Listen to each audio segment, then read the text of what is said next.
আসসালামু আলাইকুম, স্বাগত জানাচ্ছি চ্যানেল আই নিউজ আন্তর্জাতিক সংবাদে। সাথে আছি আমি সাবিহা। তাইওয়ান ইস্যুতে জাপানের রাষ্ট্রদূতকে তলব করল চীন। ট্রাম্পের চুক্তি ভেঙে ফের সংঘর্ষে থাইল্যান্ড কম্বোডিয়া, ঘর ছাড়া বহু পরিবার। কিয়েভের রুশ হামলায় হতাহত ১৬। ফিলিস্তিনে মসজিদে আগুন, কোরআন অবমাননা করল ইসরায়েলি বাসিন্দারা। যুদ্ধবিরতির পরেও লেবাননে ১১৪ জন বেসামরিক নাগরিককে হত্যা করেছে ইসরায়েল, দাবি জাতিসংঘের। জুম্মার পর ইরানের কঠিন হুঁশিয়ারি, ইসরায়েলকে দাঁতভাঙা জবাব দিতে প্রস্তুত লেবানন ও তেহরান। এতক্ষণ শুনছিলেন সংবাদ শিরোনাম, এখন জানাবো বিস্তারিত। তাইওয়ান নিয়ে জাপানের নতুন প্রধানমন্ত্রী সানে তাকাইচির মন্তব্যকে কেন্দ্র করে দেশটির রাষ্ট্রদূতকে তলব করেছে চীন। শুক্রবার বেইজিং থেকে এ তথ্য জানানো হয়।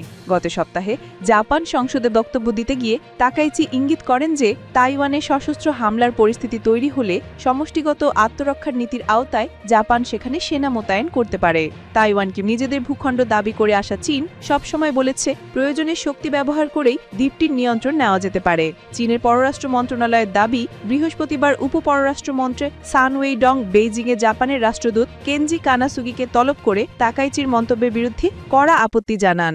মন্ত্রণালয়ের বিবৃতিতে সতর্ক করে বলা হয়, চীনের একীকরণী প্রক্রিয়ায় হস্তক্ষেপের চেষ্টা করলে কঠোর জবাব দেওয়া হবে। আগেও চীন তাকাইচির মন্তব্য সহ্য করবে না বলে কড়া প্রতিক্রিয়া জানিয়ে টোকিওকে তা প্রত্যাহার করার আহ্বান জানায়। তবে জাপানি প্রধানমন্ত্রী সোমবার সংসদে স্পষ্ট করে বলে দেন যে তিনি বক্তব্য প্রত্যাহার করবেন না। উল্লেখ্য, জাপানের ২০১৫ সালের নিরাপত্তা আইন বিশেষ পরিস্থিতিতে সমষ্টিগত আত্মরক্ষার অধিকার প্রয়োগের সুযোগ সৃষ্টি করে, যখন দেশের অস্তিত্ব ঝুঁকির পড়তে পারে। ট্রাম্পের চুক্তি ভেঙে ফের সংঘর্ষে থাইল্যান্ড ও কম্বোডিয়া, ঘরছাড়া বহু পরিবার।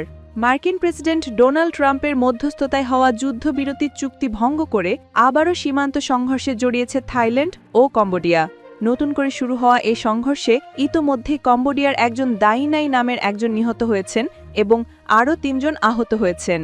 থাইল্যান্ডের সঙ্গে সীমান্ত উত্তেজনা বেড়ে যাওয়ায় কম্বোডিয়া তাদের সীমান্তবর্তী এলাকা থেকে শত শত পরিবারকে নিরাপদ স্থানে সরিয়ে নিয়েছে। বুধবার ১২ নভেম্বর থাইল্যান্ডের পররাষ্ট্র মন্ত্রণালয়ের এক বিবৃতিতে বলা হয়েছে, থাইল্যান্ডের সামরিক বাহিনীর হামলায় কম্বোডিয়ার একজন সেনা নিহত হয়েছেন।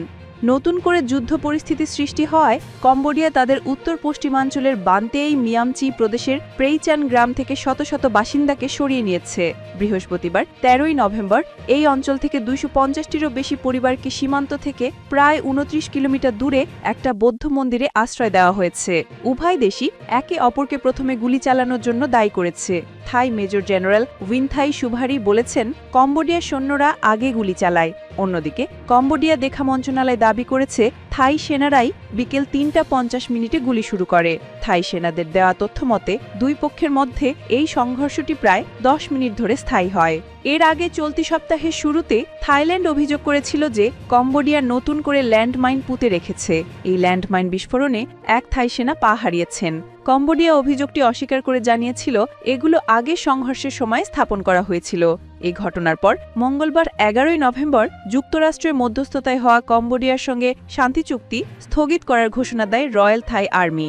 ফলে অক্টোবরে স্বাক্ষরিত সম্প্রসারিত যুদ্ধবিরতির চুক্তি স্থগিত করার পাশাপাশি ১৮ কম্বোডিয়ান সেনার মুক্তি সাময়িকভাবে বন্ধ রাখা হয়েছে। তাইওয়ান ইস্যুতে জাপানের রাষ্ট্রদূতকে তলব করল চীন। কিয়েভের রুশ হামলায় হতাহত ১৬ জন। ইউক্রেনের রাজধানী কিয়েভের রাশিয়ার হামলায় ১ জন নিহত হয়েছেন। হামলার এই ঘটনায় আহত হয়েছেন অন্তত ১৫ জন। শুক্রবার দেশটির রাষ্ট্রীয় জরুরি পরিষেবা এ তথ্য জানিয়েছে। ফরাসি বার্তা সংবাদ এএফপি জানায়, ইউক্রেনের রাষ্ট্রীয় জরুরি পরিষেবা সামাজিক যোগাযোগ মাধ্যম টেলিগ্রামে পোস্ট করেছে যে রাশিয়ার হামলায় ১ জন নিহত এবং কমপক্ষে ১৫ জন আহত হয়েছেন। এতে কিয়েভের ১০টি জেলার মধ্যে ৮টি ক্ষতিগ্রস্ত হয়েছে। এতে আরও বলা হয়েছে ৪০ জনেরও বেশি মানুষকে উদ্ধার করা হয়েছে। ফিলিস্তিনি মসজিদে আগুন, কোরআন অবমাননা করল ইসরায়েলি বাসিন্দারা। ইসরায়েলে অবৈধভাবে গড়ে ওঠা বসতির কিছু বাসিন্দা পশ্চিম তীরে দেইর ইস্তিয়া নামের ফিলিস্তিনি গ্রামের একটি মসজিদে আগুন দিয়েছে এবং কোরআন অবমাননা করেছে। এছাড়াও মসজিদের ভেতরের অংশ ভাঙচুর করে দেয়াল জুড়ে নিন্দনীয় নানা বক্তব্য লিখে রেখে গেছে। বৃহস্পতিবার ১৩ নভেম্বর অ্যাসোসিয়েটেড প্রেস এর এক প্রতিবেদনে বলা হয়েছে, মসজিদে একটি দেয়াল এবং অন্তত ৩টি কোরআন গ্রন্থ ও কিছু কার্পেট পুড়িয়ে দেওয়া হয়েছে। এছাড়া মসজিদের দেয়ালে হিব্রু ভাষায় লেখা ছিল, আমরা ভয় পাই না, আমরা আবার প্রতিশোধ নেব এবং নিন্দা চালিয়ে যাও। এসব বার্তায় ইসরায়েলি সেনাবাহিনীর সেন্ট্রাল কমান্ড প্রধান মেজর জেনারেল আভি ব্লুথকে ইঙ্গিত করা হয়েছে বলে ধারণা করা হচ্ছে। ব্লুথ একদিন আগেই বসতকারীদের হামলার তীব্র নিন্দা জানিয়েছিলেন। এটি সাম্প্রতিক সহিংসতার ধারাবাহিকতায় নতুন আগ্রাসন জানিয়ে উদ্বেগ প্রকাশ করেছেন ইসরায়েলি সেনা কর্মকর্তারা, মার্কিন প্রশাসন এবং এমনকি কিছু ইসরায়েলি রাজনীতিকও। তবে দেশটির প্রধানমন্ত্রী বেনিয়ামিন নেতানিয়াহু এখনও কোনো মন্তব্য করেননি। ইসরায়েলি সেনারা ঘটনাস্থলে উপস্থিত থাকলেও সেনাবাহিনীর পক্ষ থেকে কোনো মন্তব্য জানানো হয়নি। বুধবার ১১ নভেম্বর এক সংবাদ সম্মেলনে মার্কিন পররাষ্ট্রমন্ত্রী মার্কো রুবিও বলেন, পশ্চিম তীরে সাম্প্রতিক সহিংসতা নিয়ে উদ্বেগ রয়েছে, কারণ এটি গাজার পরিস্থিতিকেও অস্থিতিশীল করতে পারে। গত ২ বছরে গাজায় যুদ্ধ শুরু হওয়ার পর থেকে তরুণ ইসরায়েলি বসতকারীরা শত শত হামলা চালিয়েছে। জাতিসংঘের মানবিক কার্যালয়ের তথ্য অনুযায়ী ২০০৬ সাল থেকে এখন পর্যন্ত শুধু অক্টোবর মাসে পশ্চিম তীরে রেকর্ড সংখ্যক বসতকারীর হামলা হয়েছে। এর আগে মঙ্গলবার ১১ নভেম্বর মুখোশধারী কয়েক ডজন বসতকারী পশ্চিম তীরের বেইত লিদ ও দেইল শরাফ গ্রামে হামলা চালিয়েছে। সেখানে তারা গাড়ি ও অন্যান্য সম্পত্তিতে আগুন দেয় এবং ইসরায়েলি সেনাদের সঙ্গেও সংঘর্ষে জড়িয়ে পড়ে। ২০২৩ সালের অক্টোবর থেকে গাজায় ইসরায়েলের আগ্রাসন শুরু হওয়ার পর থেকে এখন পর্যন্ত কমপক্ষে ৬৯,১৮৫ জন ফিলিস্তিনি নিহত এবং ১,৭০,৬৯৮ জন আহত হয়েছে। যুদ্ধবিরতির পরেও লেবাননে ১১৪ জন বেসামরিক নাগরিককে হত্যা করেছে ইসরায়েল, দাবি জাতিসংঘের।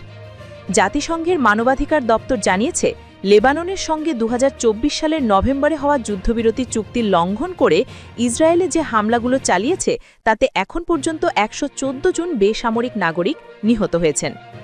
জাতিসংঘের মানবাধিকার দপ্তরের মুখপাত্র থামিন আল খিতান আনাদোলুকে বলেন, দপ্তরটি দক্ষিণ লেবাননের বিভিন্ন গ্রামে ভবনের ওপর ইসরায়েলি বিমান হামলা নজরদারি করছে এবং যুদ্ধবিরতি কার্যকর হওয়ার পর থেকে বেসামরিক হতাহতের সংখ্যা ক্রমই বাড়ছে। তিনি জোর দিয়ে বলেন, বেসামরিক মানুষের ওপর চলমান এই প্রাণঘাতী প্রভাব অবিলম্বে বন্ধ করতে হবে। ২ বছরেরও বেশি সময় ধরে সীমান্তের বাসিন্দারা অস্থিরতা এবং আতঙ্কের মধ্যে জীবনযাপন করছেন বলেও উল্লেখ করেন তিনি। থামিন আল খিতান যুদ্ধবিরতি চুক্তি এবং আন্তর্জাতিক মানবাধিকার আইন কঠোরভাবে মেনে চলার আহ্বান জানান। ইসরায়েলি বাহিনী ২০২৩ সালের অক্টোবর থেকে লেবাননে হামলা চালিয়ে আসছে, যা ২০২৪ সালের সেপ্টেম্বরে পূর্ণমাত্রার আক্রমণে রূপ নেয়। এসব হামলায় এখন পর্যন্ত ৪,০০০-এরও বেশি মানুষ নিহত এবং প্রায় ১৭,০০০ আহত হয়েছে।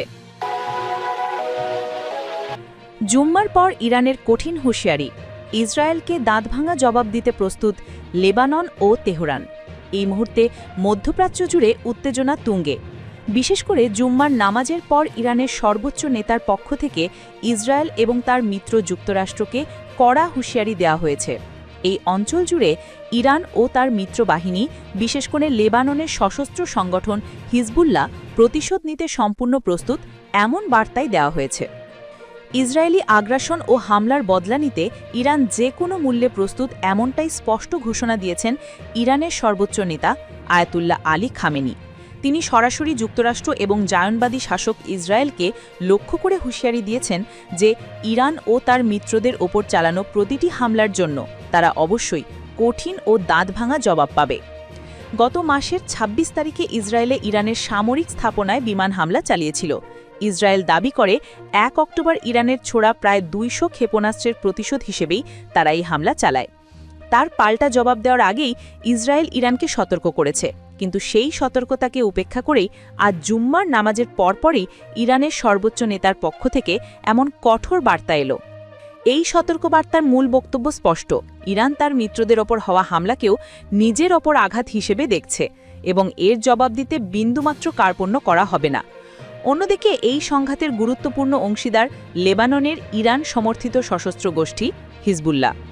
ইসরায়েল গাজা যুদ্ধ শুরু করার পর থেকেই লেবানন সীমান্তে হিজবুল্লাহর সাথে থেমে থেমে পাল্টাপাল্টি হামলা চলছে। তবে গত 1 মাসেরও বেশি সময় ধরে ইসরায়েল লেবাননের স্থল অভিযানসহ ধারাবাহিকভাবে জোর হামলা চালাচ্ছে। এমন পরিস্থিতিতে তেহরানের এই হুঁশিয়ারি হিজবুল্লাহর জন্যও এক শক্ত অবস্থানের বার্তা। ইরান ঘোষণা করেছে যে গাজা ভিত্তিক ফিলিস্তিনি সংগঠন হামাস এবং লেবাননের হিজবুল্লাহ সহ প্রতিরোধ ফ্রন্টের ওপর যে কোনো আক্রমণের জবাব দিতে সামরিক, অস্ত্রশস্ত্র এবং রাজনৈতিকভাবে প্রস্তুত হচ্ছে তেহরান।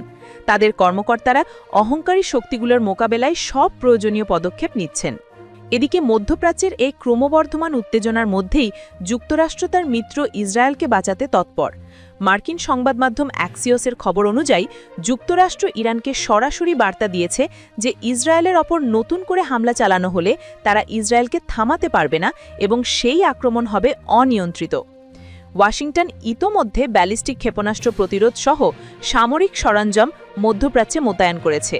সব মিলিয়ে মধ্যপ্রাচ্যে যুদ্ধ পরিস্থিতি এখন এক নতুন মোড় নিয়েছে। ইরান ও তার মিত্রদের দাঁতভাঙা জবাবের হুঙ্কার এবং ইসরায়েল যুক্তরাষ্ট্রের পাল্টা সতর্কতা এই অঞ্চলের শান্তিকে আরও অনিশ্চিত করে তুলেছে।